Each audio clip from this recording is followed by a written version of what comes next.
Halo, selamat malam. Ya, selamat malam untuk warga Kabupaten Sanggau, khususnya ya dengan warga Kalimantan Barat pada umumnya. Ya, kebetulan saya ini berada di ini ya, pondok sawah, pondok kebun. Di sawah ada kebun juga. Ya, jadi ya tiap sore ya santai di kebun, santai di pondok. Oke, ada ini satu hal yang ingin saya sampaikan khususnya untuk wilayah Sanggau ya. Ini terutama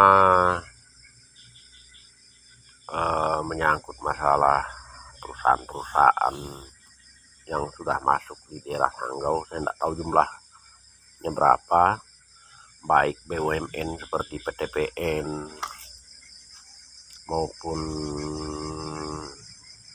yang swasta seperti Wilmar, dan masih ada yang lain yang saya tidak hafal nama-namanya ya. Jadi terkait masalah itu, jadi saya sebagai warga Sanggau ya melihat bahwa kontribusinya terhadap masyarakat itu sangat jauh dari harapan. Jadi saya mohon kepada pihak pemerintah supaya lebih tegaslah terhadap perusahaan-perusahaan yang sudah membuka usahanya di daerah Kabupaten Sanggau ini ya, terutama dan Kalimantan Barat pada umumnya. Karena sekarang saya lihat banyak sekali hal-hal yang menjadi ketimpangan. Jadi tidak sesuai dengan perjanjian awal begitu mereka masuk dulu, dengan kenyataan yang sudah terjadi sekarang. Nah, jangankan ya imbasnya yang terlalu besar lah, ibaratnya yang seharusnya menyentuh langsung terhadap kehidupan masyarakat juga tidak ada saya lihat ya, seperti CSR. Ya, CSR itu ya harusnya harus setiap tahun ada bergulir dalam masyarakat yang berada di lingkungan perusahaan yang dibuka. Tapi ya tidak ada saya lihat. Ya, CSR itu banyak fungsinya sebenarnya untuk masyarakat karena itu bisa membantu seperti air bersih ya, untuk pembangunan gereja atau masjid atau sekolah misalnya seperti itu. Dan hal itu tak pernah saya lihat, jarang saya lihat. Jadi saya minta ketegasan dari pemerintah maupun pemerintah kabupaten maupun pemerintah provinsi supaya tegas dalam hal ini. Jadi jangan salahkan, walaupun saya ini ngomongnya santai, jangan salahkan suatu saat masyarakat itu akan mengambil alih lahan-lahan yang sudah diserahkan. Karena sekarang banyak maling di tanahnya sendiri. Itu artinya kenapa? Karena imbasnya terhadap masyarakat itu tidak ada. Ya, kenapa saya bilang maling di tanahnya sendiri? Karena dulu dengan iming-iming perusahaan masuk akan memberikan lapangan pekerjaan terhadap masyarakat. Tetapi setelah berjalannya waktu, sekarang banyak masyarakat itu yang menjadi pengangguran. Sementara tanahnya sudah habis diserahkan, membuat ladang tidak bisa, membuat sawah juga tidak bisa, noreh juga tidak bisa. Apa yang mau dibuat? Ya mencuri lah. Buah siapa yang dicuri? Ya buah perusahaan, karena tanah mereka sudah ditanami sawit oleh perusahaan. Dapat bagi hasil.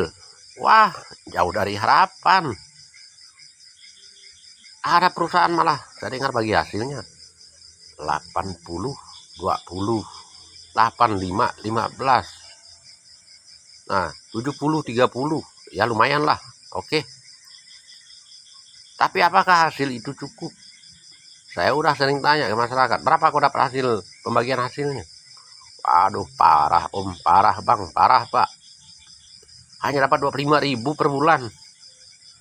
Nah, Apa yang mau dimakan hasil itu? Mau beli apa? Beli rokok habis, tidak cukup malah sebungkus sekarang.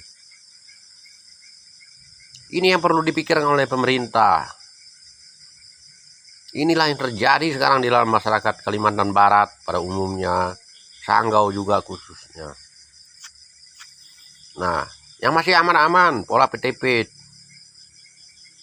bertran dulu memang dibagi per orang per kakak itu dapatlah 2,5 hektar kaplingan yang sampai hari digarap, tapi intinya sampai hari tidak jelas ya.